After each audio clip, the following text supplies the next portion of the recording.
Welcome viewer, I am Murugan S.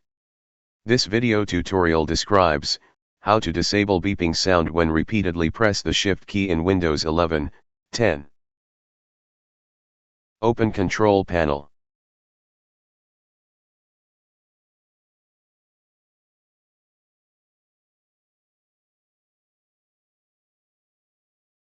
Open Ease of Access Center. Open Make the keyboard easier to use. Click Set up sticky keys. Uncheck Turn on sticky keys when Shift is pressed 5 times.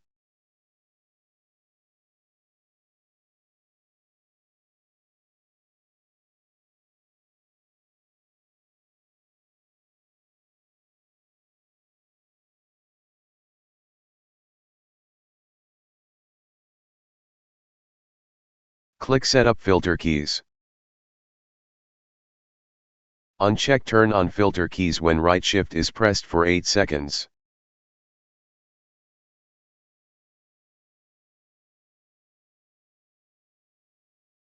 I hope this video tutorial helps to you.